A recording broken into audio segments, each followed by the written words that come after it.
One of the things that people ask me all the time, emails, messages, you name it, right? And I fully enjoy answering is, Dave, if they're so keen on hiding so many things, why do they put it right in front of our faces? Now, I know most of you will go straight to thinking, well, psychological warfare, you put it right in front of somebody's face and that's it, right? Well, folks, power in and of itself cannot help but show how powerful it is. Now, this might be a bad example, but I'm going to give it. It's sort of like a serial killer, right? Serial killers are obsessed at some point or another with wanting to take credit for the murders that they commit. Because if they don't take the credit, then who will? Right? Because serial killers generally have a clever way of murdering people. Now, that might be a bad example, but you see what I'm saying here? It's just like Mother Nature. It's just like everything else in life. When power exists for power's own sake, that is when it's scary. When there is no end goal, that is when we have a problem. Right? Now, before I get started, I just want to say that we do have a Patreon. It does help support the show. But in addition to that, you also get tons of bonus content, stuff that I cannot talk about publicly. In addition to that, we do Zoom calls. You get early release episodes, all that kind of stuff. Now, with that being said, I do want to give a very happy belated birthday to Catherine Smith. I'd also like to give a shout out to my friend Canelo, brother. Thank you so much for watching the show. As well as my friend Ryan Boone. He's a real estate agent in Texas. Anybody needs a house or anything like that, please reach out to me or reach out to Ryan Boone. And also, please check out my good friend in California in Orange County, Janet Tattoos. She has a tattoo shop, does phenomenal work. So let's get into it. The RAND Corporation, diverging multiple Clerkstorp spheres to open the sun's Stargate. Now, there's two angles to this, folks. We have an intelligence angle at a cynical level from a human perspective, and then we have the extraterrestrial angle, and you're going to see how the suppression of academic institutions actually allow for the continuation of throwing things right in front of our faces while we sadly are so naive to it in general. Not people like you and me, but the masses who refuse to open their minds from a perceptual perspective. So let's jump into it. S.U.N, believe it or not, folks, stands for Stanford University Network. And you might be saying, holy shit, Dave, what do you mean Stanford, like the actual university? Yes, folks, the actual university. Why is that the case? Because when UFOs come and they crash, right? They crash land or what have you, right? Guess who the military goes to when they can't figure shit out? Harvard, Yale, Stanford. And this ties in, and members will know this more than others, this ties in with the whole concept of how they sort of breed elites, if you will, through cloning and also through the natural and more traditional way, as they call it, which is just filtering through the academic levels of things. Now, again, we have to understand what RAND Corporation is. So according to Wikipedia, RAND Corporation, which by the way, only recently was this little bio of themselves put out there, is an American nonprofit global policy think tank created in 1948 by Douglas Aircraft Company to offer research and analysis to the United States Armed Forces. It is financed by the U.S. government and private endowments, corporations, universities, and private individuals. Okay, the hell does that mean? You see what I'm saying here, folks? So in other words, the RAND Corporation was very much like, and still is very much like EG&G, Battelle Corporation, and things like that. But here's the thing. When you see some type of organization like this, whether it's philanthropic or, whatever it is, anything global having to do with the words think tank, private investments, exclusive members, things like that. It's basically the elite's way of saying, pardon my English here, go fuck yourself. You're never going to be allowed into what we're doing here. That's essentially what it is, right? Now, take a look at this right here, folks. And the reason why I bring this up is because this ties back to the whole Stanford concept of infiltrating intelligence for the sake of power. And this is thanks to my friends Genius and Camden. Take a look here. Detecting conspiracy theories on social media. Now, according to Disclosed TV, this is a tweet that they put out, which they're very reputable, by the way. New Google-backed RAND report, which is the one I just showed you, recommends infiltrating and subverting online conspiracy groups from within. The initial analysis was focused on online chatter relating to alien visitations, COVID-19 origins, white genocide, and anti-vaccination. Now, here's what's interesting, folks. It's one thing to combat disinformation regarding certain things, and again, we can argue about the pandemic, but that's not the point here. Take a look at this right here. Take a look at the date regarding them wanting to infiltrate online communities having to do with aliens. Look at this. Period covered January 1st to March 31st. Now, interestingly enough, see anti-vaccine myths, COVID-19, and white genocide. Notice something here, folks. Notice that the dates all begin on January 1st. But I thought COVID wasn't a thing until at least March, right? At least in the West it was. I mean, it wasn't, excuse me. You see what I'm saying here, folks? There's a pre-planning concept. Now, this has to do with Project Looking Glass, which connects to the previous public episode and extends on in the Patreon, which members will have probably already seen. But the concept here is this, folks. From an intelligence perspective, when you take a look at the fact that when you apply, just like I've said in previous episodes, when you apply a certain amount of thinking and focus of your mental energy towards an object, a symbol, you name it, that object over vast amounts of time actually accumulates and inhabits that energy. And I'll prove that right here from a form of drop feeding that we'll take a look at right over here.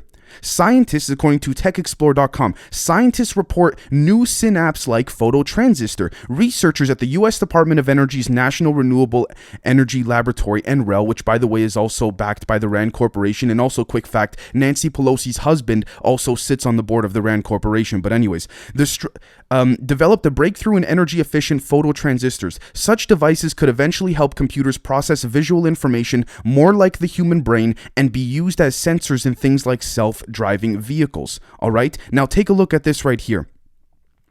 What normally would happen is that after absorbing the light, an electrical current would briefly flow for a short period of time, said Joseph Luther, a senior scientist and co-author. But in this case, the current continued to flow and did not stop for several minutes, even when the light switched off, right? Such behavior is referred to as persistent photoconductivity and is a form, listen to this, folks, of optical memory, where the light energy hitting a device can be stored in memory as an electrical current, end quote. Does that now remind you, folks, of the concept that we've been talking about, how the Akashic records and certain forms of information can be stored within the actual universe and air around us with that of energy? And the reason why I bring up Stanford, folks, is because if we take a look, and I know I bring him up a lot because, again, it's a prime example at Eric Weinstein. He, unfortunately, because he wanted to change the approach to the way in which physics worked, he was kicked out very sadly in many different ways with Harvard. And the reason I bring this up is because that has to do, again, with S.U.N. Now, interestingly enough, what I find also equally as interesting is that when we take a look at this picture right here, folks, this is an ancient drawing, all right? Take a look at this picture right here. Okay, and then take a look at the sun. Does this not look like a UFO coming out of the sun? Now, for those who have seen my recent episode with Rumors of Instinct, the public episode, Kraken Conversations, and those who are members would have seen it much earlier, you'll know that UFO motherships are being spotted more and more out from Earth's orbit. Why is that? Because Earth is a magnet, folks. So just like anything else in life, the farther away you move from a magnet, the less force you're going to feel to be pulled in. Now, UFO motherships that I've discussed before actually have a different form of a gravitational propulsion device. It's much more difficult to control the mothership, right, when it is within the orbit of a particular planet. And so the motherships stay far away, and then these aliens, whichever species they are, they send, I guess, the smaller discs, which are usually, 50 to 100 feet in diameter, generally speaking, if we're assuming the traditional disc size. Now, the reason I bring all this up, folks, is because we're looking at an alien and, if you could say, a human, quote-unquote, academic advantage and operation, because when the mass consciousness actually reads something or sees something as a form of news, for example, it doesn't matter if it's real or fake. When enough people read about it, hear about it, it sits in their subconscious. And according to a legitimate theory in quantum physics, all right, which correlates with that of understanding the fabric of the universe, we actually, in a certain way, have free will, but at the same time, whatever we think and visualize actually does, in fact, manifest. And this has been proven through quantum physics, so why would this be any different? So going back to earlier before, the Looking Glass episode, when we take a look at the fact that if you can put and predict a certain future, if you will, what will then happen there, folks, is that you can then push propaganda into the culture of the masses of the people in order for their subconsciousness to deliver the most likely outcome that the Project Looking Glass machine actually told them. So what happens is you have a secret group, such as the scientists from Stanford University at the RAND Corporation, right? Which we'll get to some specifics very shortly because it's very important we look at all the details here. We're going to find that if you apply that same method of pushing out propaganda on a mass scale, whether it's a movie, a comic book, a cartoon, it doesn't matter, a newspaper, whatever it is, nowadays more disinformation is being pushed through things like TikTok, which is why, again, coincidentally enough, the RAND Corporation all of a sudden has to do with online infiltration. I thought they just gave advice to the armed forces. You see what I'm saying here? Now, the next thing we have to take a look at, all right, is the CRS Human Cloning Report for Congress. Now, let's take a look right here. This is page 26. Going too far or drawing appropriate limitations. Take a look. Some, such as the majority of the President's Council and the USCCB, believe that policies allowing therapeutic cloning would create a slippery slope, opening the door to other moral hazards, such as cloning to produce children or research on later stage embryos and fetuses, end quote. Notice something, folks. It's right in front of our faces. They were talking about publicly about how, oh, you know, China might be building a super soldier, or they are. And then France says that they're building one because China's doing it. Folks, people, you see how they control the narrative so strongly? This has been going on since at least the 70s, at the very least, folks. You see what I'm saying here? Now, the next thing I want to take a look at here too, which is very, very important, is we have to understand this right here. Who crafted, this is according to hellenisttales.weebly.com, not exactly a mainstream media website, who crafted the 2.8 billion-year-old Klerksdorp spheres? Now, before I read this, I want to just read to you on Wikipedia what it says about the Klerksdorp spheres. They're small objects, often spherical to disc-shaped, that have been collected by miners and rockhounds from 3 billion-year-old prophyllite deposits mined by Wonderstone Limited near Ottosdal, South Africa. They have been cited by some alternative researchers and reporters in books, popular articles, and many web pages as inexplicable, out-of-place artifacts that could only have been manufactured by intelligent beings. Now keep in mind, this is about a 3 billion-year-old material, right? And product, if you want to call it. Geologists who have studied these objects have concluded that the objects are not manufactured, but are rather the result of natural processes, end quote. Which geologists? You see how vague they are when it suits them? You see what I'm saying here? So now let's take a look at what it actually is. So if we take a look at this description right here, this is all we have to know.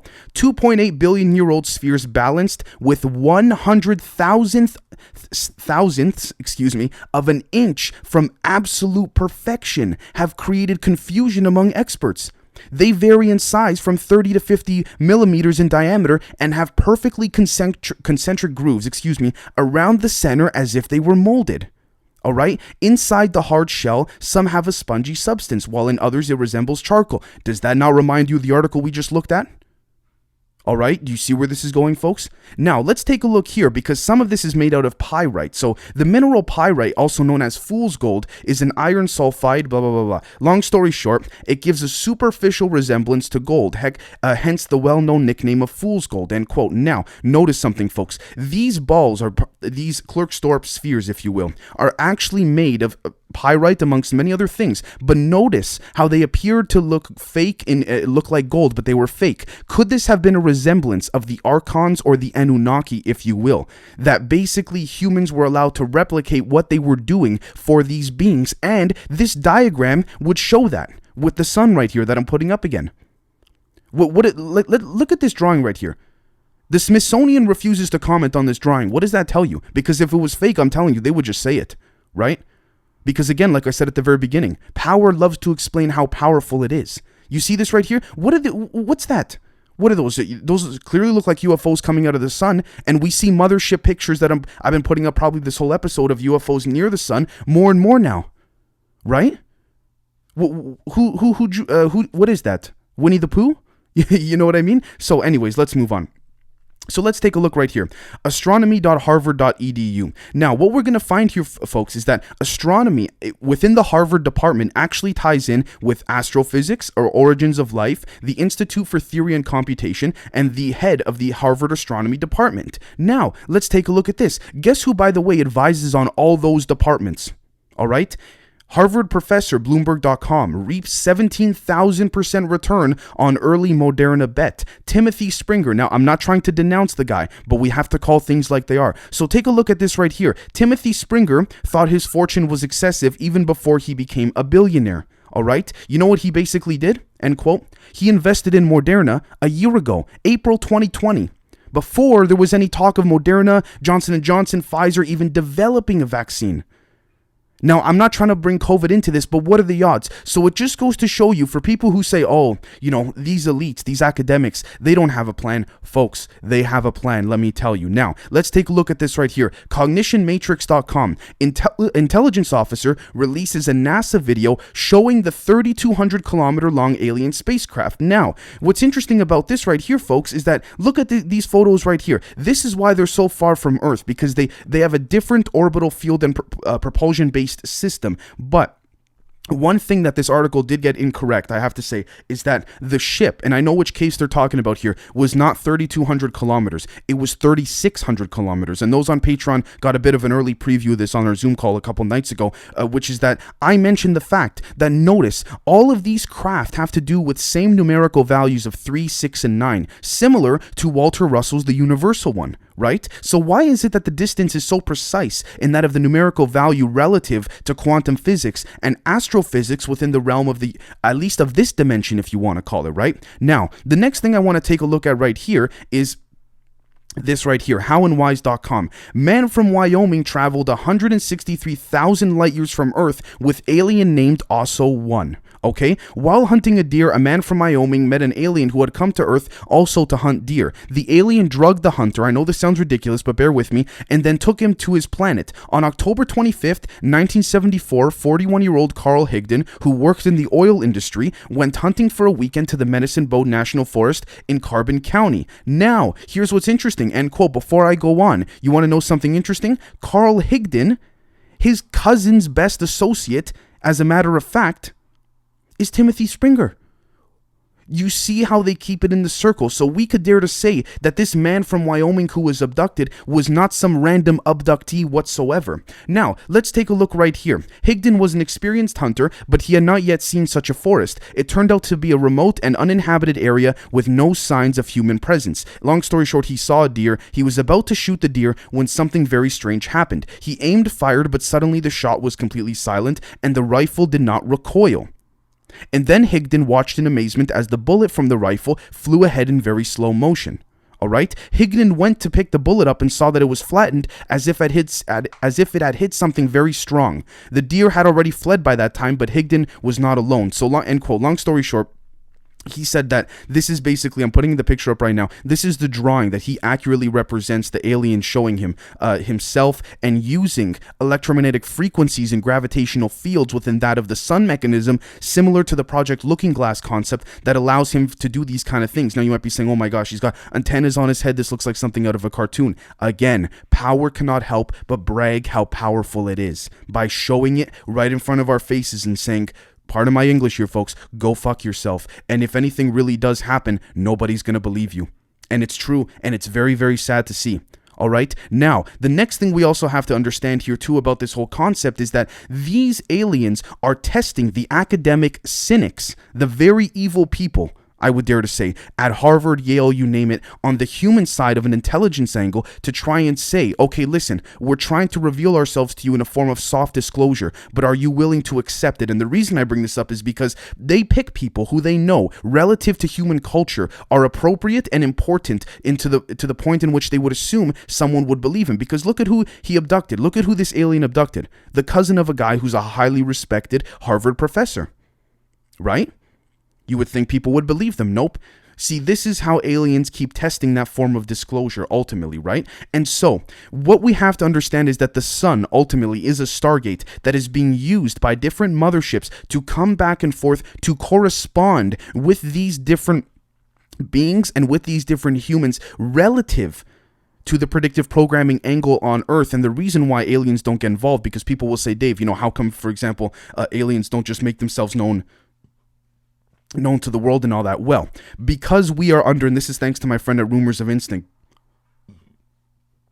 because we are under Venusian supervision, if you will, there's a sort of rule, if you will, that has to abide by the law of free will that transcends that of esotericism and physics, that essentially mean and translate to that of relative peace throughout the universe, assuming that you do not interfere in a certain species or planet's affairs unless things get really, really bad. So, I want you folks to let me know what you think. The Clerkstorp spheres are used to be placed around the sun to open this portal. All right. So I really do appreciate all you for watching the whole way through, and we'll catch you very, very soon. Cheers.